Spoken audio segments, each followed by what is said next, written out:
ministers, members of the Sri Lankan business community, and our visiting businessmen from Pakistan, ladies and gentlemen. First of all, I want to thank the Prime Minister for one of the most enjoyable evenings I had in a long time last night. Partly because, of course, Corona, we never had evenings like that. But it was good to see the cultural show and a really relaxed evening, and not to mention the amount of food that I consumed that I haven't had for a long time. Ladies and gentlemen, my motivation in politics was only one: poverty alleviation. I struggled for way back in almost 25 years ago. I entered politics because I felt that the best way to reduce poverty in our country would be to set up a welfare state. Before entering politics, I had built a cancer hospital in Pakistan, and the only reason to build the hospital was that poor people could not afford the very expensive cancer treatment. So therefore, the idea to have a cancer hospital where a poor person could go in and not worry about the expensive treatment. But during that time when I was building the hospital, I began to realize that in a country of right now 220 million people, the only way you can help the majority of the poor people is if you build a welfare state. And so that was the motivation. And today, I must say, I had a very good conversation with the President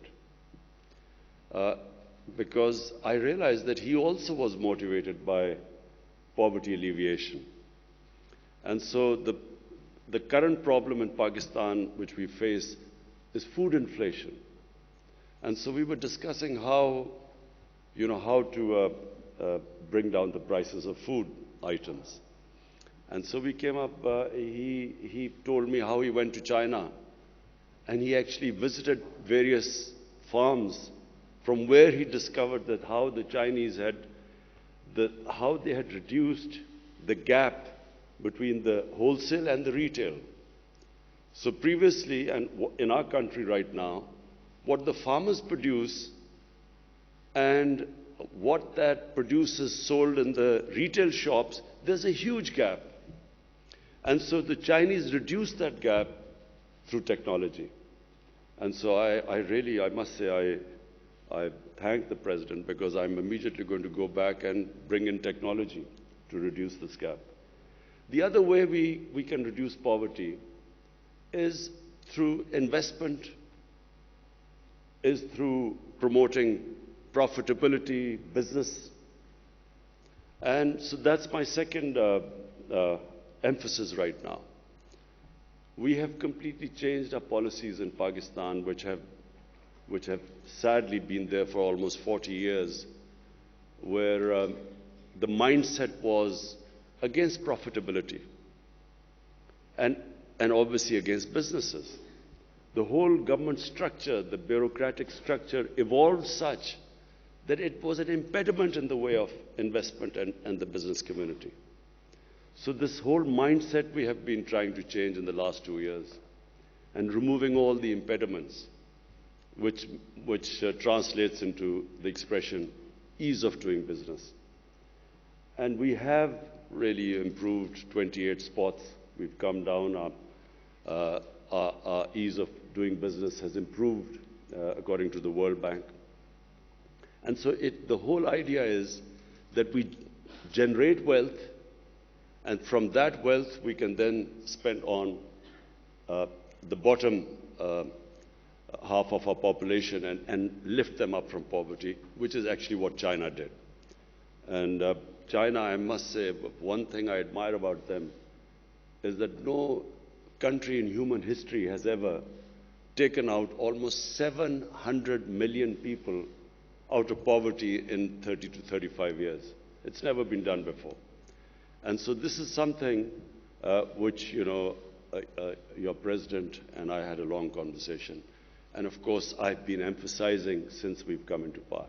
So the reason behind backing our businesses, the business community and investment, is that if the final goal is to alleviate poverty, create wealth, alleviate poverty.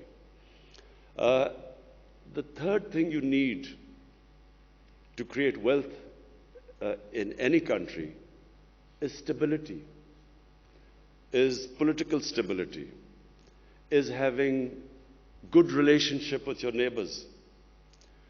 Because one thing which Sri Lanka and we have had in common is that whenever you have conflict or terrorism, as Sri Lanka and Pakistan suffered from, then the first thing that it affects is the business climate, is investment, and in your case, tourism. In Pakistan also, but our tourism, of course, is not as developed as in Sri Lanka, but tourism also gets affected, and of course, Sri Lanka has suffered from. So, immediately when I came into power, I approached our neighbor, India, explained to them, to Prime Minister Modi, that the way forward for the subcontinent is for us to resolve our differences through dialogue and then improve our trading relationship and diffuse the tension. I didn't succeed, but I'm optimistic that eventually sense will prevail that the only way we in the subcontinent can get people out of poverty is have trading relationship, improve our trading relationship, live as civilized neighbors like the Europeans live. Germany and France have, God knows how many wars they've fought and how many millions have been killed fighting each other. But today, it's unthinkable for them to have a conflict because they're so interlinked together because of business. They're so interlinked, the trading ties are so strong, and especially after the European Union, that it's unthinkable that these countries could ever have another war. So similarly, my dream for the subcontinent is that we resolve our difference, and our difference is only one. It's the Kashmir issue. All we want is it to be resolved according to the United Nations Security Council resolution. And this can only be resolved through dialogue.